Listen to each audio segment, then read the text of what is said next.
रेगिस्तान की धूप गांव पर पड़ रही थी। जिंदगी मुश्किल थी, पर सबके हौसले बुलंद थे, खासकर करण के। करण गांव का हीरा। उसकी मुस्कुराहट से रेत के टीले भी रोशन हो जाते। उसकी आवाज रेगिस्तानी हवा में गूंजती। वो पुराने जमाने के नजाकत से नाचती। उसके पायल में जैसे भूली हुई रानियों की कहानियां छुपी थीं। सब करण को प्यार करते थे। लगता था सब प्यार करते थे, सिवाय एक के। ठाकुर विक्रम सिंह, एक आदमी, रेगिस्तान जितना ही कठोर। उसकी नजरें गिद्ध जैसी करण की खूबसूरती पर टिकी थीं। उसका दिल लालच से काला करण को बस एक चीज समझता था, अपनी चीज। एक दिन ठाकुर ने अपना दांव चला। उसने करण को अपने महल में जगह दी, बीवी के तौर पर नहीं, बल्कि एक शो पीस की तरह। करण ने आंखों में आग लिए मना कर दिया। उसका दिल रेगिस्तान से जुड़ा था, अपने लोगों से, लालची आदमी से नहीं। ठाकुर, जिसका घमंड टूट गया था, उसने बदला लेने की कसम खाई। वो करण को हासिल करेगा, चाहे जैसे भी हो। रेगिस्तान की हवा में झूठी अफवाहें आग की तरह फैलने लगी। हर कोई कानाफूसी कर रहा था, जैसे कि हवा में कुछ भयानक होने वाला हो। करण, लोग फुसफुसाते, एक चुड़ैल है। उसकी रहस्यमयी हरकतें और अजीबोगरीब बातें लोगों के दिलों में डर पैदा कर रही थीं। उसका नाचना, वो कहते, एक काला जादू है। पूर्णिमा की रात में जब चांद अपनी पूरी चमक में होता, करण जंगल में जाकर नाचती थी। लोग कहते थे कि वो आत्माओं को बुलाती है। गांव वाले, जो कभी मोहित थे, अब डर के साए में जी रहे थे। हर रात जब अंधेरा छा जाता, वे अपने घरों में छिप जाते, खिड़कियों से झांकते हुए, डरते हुए कि कहीं करण उनके घरों में न आ जाए। ठाकुर ने मौका देखकर करण पर गांव के मंदिर से चोरी करने का इल्जाम लगाया। उसने गांव वालों को यकीन दिलाया कि करण ने मंदिर की पवित्र वस्तुएं चुराई हैं और उन्हें अपने काले जादू के लिए इस्तेमाल किया है। सबूत, जो उसने खुद रखवाए थे, डरे हुए गांव वालों को यकीन दिलाने के लिए काफी थे। ठाकुर ने कुछ संदिग्ध वस्तुएं करण के घर में रखवा दी और फिर गांव वालों को दिखाया कि ये वस्तुएं मंदिर से चुराई गई हैं। उन्होंने करण को पुराने कुएं में घसीट कर ले गए, जो गांव का दिल था, अब उनके डर की निशानी बन गया था। कुएं के पास पहुंचकर गांव वालों ने करण को धक्का दिया और वो कुएं में गिर गई। कुएं में फेंके जाने से पहले करण चीखी। उसके होंठों पर एक श्राप था, वो अपना बदला लेगी। उसकी चीखें गांव के हर कोने में गूंज उठी और गांव वाले डर के मारे कांपने लगे। गांव उसके दर्द को समझेगा। करण का श्राप अब गांव पर मंडरा रहा था और हर कोई जानता था कि एक दिन उनका सामना उसके बदले से होगा। गांव में एक अजीब सी उदासी छा गई थी और हर कोई अपने भविष्य को लेकर चिंतित था। गांव पर सन्नाटा छा गया। रेगिस्तान की हवा, जो कभी मधुर धुन थी, अब ठंडक लेकर आती थी। कुआं, जो कभी जीवन का स्रोत था, अब बंद कर दिया गया, उनके पापों की कब्र बन गया। लेकिन करण नहीं गई थी, वो बदल गई थी। कुएं का पानी उसके मासूम खून से मिला, उसका नया शरीर बन गया। उसकी आत्मा धोखे और दर्द से विकृत, बदले की प्यासी करण पिशाचिनी के रूप में उठी। गांव वाले पछतावे से भरे हवा में फुसफुसाहट सुनने लगे। रात में करण के पायल की झंकार सुनाई देती और उसका हंसना खाली बाजार में गूंजता।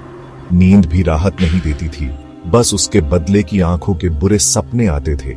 फसलें सूख गईं और जानवर मरने लगे। गांव, जो कभी जीवंत था, अब करण पिशाचिनी के कहर के साए में जी रहा था। मायूस होकर उन्होंने मदद के लिए किसी ऐसे व्यक्ति के लिए भेजा जो श्राप को तोड़ सके, जो पिशाचिनी के गुस्से का सामना कर सके। भाग 6, तांत्रिक की चुनौती। दूर देश से वो आया, एक तांत्रिक जिसकी आंखें प्राचीन ज्ञान से भरी थीं, जिसका चेहरा अलौकिक शक्तियों से अनगिनत लड़ाइयों से जर्जर हो चुका था। उसने उनकी विनती सुनी, करण की कहानियां, पिशाचिनी का उनका डर। उसने सिर हिलाया। उसकी आंखों में एक गंभीर समझ थी। वो आत्मा का सामना करेगा। वो उस दर्द को समझाने की कोशिश करेगा जिसने उसके गुस्से को हवा दी थी। लेकिन उसने उन्हें चेतावनी दी। पिशाचिनी शक्तिशाली थी, उनका डर ही उसे ताकत देता है। भाग 7 फुसफुसाते कुएं का रहस्य।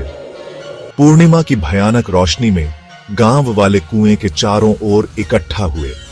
उनके चेहरे डर से सफेद चांदनी को दर्शा रहे थे। तांत्रिक प्राचीन मंत्रों का जाप करते हुए पिशाचिनी को बाहर निकालने के लिए एक अनुष्ठान शुरू किया। हवा भारी हो गई, हवा तेजी से चलने लगी और फिर कुएं की गहराई से एक भयानक हंसी गूंजी। करण पिशाचिनी वापस आ गई थी। भाग 8 बेचैन रातें। यह एक ऐसी रात थी जब गांव की हर आत्मा बेचैन थी। आसमान में बादल गरज रहे थे और हवाएं एक अजीब सी कहानी बयां कर रही थीं। तांत्रिक ने दिल में साहस के साथ आत्मा का सामना किया। उसकी आंखों में डर नहीं था, बल्कि एक दृढ़ निश्चय था। वह जानता था कि यह रात आसान नहीं होगी, लेकिन उसने हार मानने का नाम नहीं लिया। उसने उसके दर्द, उसके गुस्से, उसकी शांति की जरूरत के बारे में बात की। तांत्रिक ने आत्मा को समझाने की कोशिश की कि उसकी मुक्ति का समय आ गया है। आत्मा की आंखों में एक अजीब सी चमक थी, जैसे वह तांत्रिक की बातों को समझ रही हो। उसने गांव के हीरे करण के बचे हुए हिस्से से मुक्ति पाने की विनती की। तांत्रिक ने हीरे को उठाया और एक प्राचीन मंत्र का उच्चारण किया। हीरे की चमक ने पूरे कमरे को रोशन कर दिया। पिशाचिनी क्रोधित हुई। उसकी आवाज दर्द और गुस्से का बवंडर थी। उसकी चीखें पूरे गांव में गूंज उठी, जैसे वह अपनी पीड़ा को सबके सामने प्रकट कर रही हो। उसने रेगिस्तान के प्रकोप से हमला किया, लेकिन तांत्रिक दृढ़ रहा। उसकी आंखों में एक अजीब सी चमक थी, जैसे वह जानता हो कि यह संघर्ष उसकी परीक्षा है। वो डर को खुद पर हावी नहीं होने देगा। तांत्रिक ने अपने मन को स्थिर रखा और आत्मा के साथ संवाद जारी रखा। उसकी आवाज में एक अजीब सी शांति थी, जो आत्मा को भी महसूस हो रही थी। वो करण को शांति पाने में मदद करेगा। तांत्रिक ने आत्मा को उसके दर्द से मुक्त करने का वादा किया। आत्मा की आंखों में आंसू थे, जैसे वह तांत्रिक की बातों को समझ रही हो। संघर्ष रात भर जारी रहा। तांत्रिक और आत्मा के बीच की यह लड़ाई एक अदृश्य शक्ति की तरह थी, जो पूरे गांव को महसूस हो रही थी। गांव वालों ने देखा, उनकी उम्मीद हवा में मोमबत्ती की तरह टिमटिमा रही थी। वे जानते थे कि यह रात उनके भविष्य का फैसला करेगी। जैसे ही सुबह हुई, एक तनावपूर्ण सन्नाटा छा गया। गांव वालों ने राहत की सांस ली, लेकिन उनके दिलों में अभी भी एक अजीब सा डर था। यह रात उनके जीवन का एक महत्वपूर्ण हिस्सा बन गई थी। भाग 9 डर की विरासत। यह कहानी एक ऐसे गांव की है जो सदियों से डर और रहस्यों में डूबा हुआ है। गांव एक अजीब शांति के साथ जागा। हवा शांत थी, लेकिन इस शांति के पीछे छिपा था एक गहरा रहस्य, जो गांव वालों के दिलों में बसा हुआ था।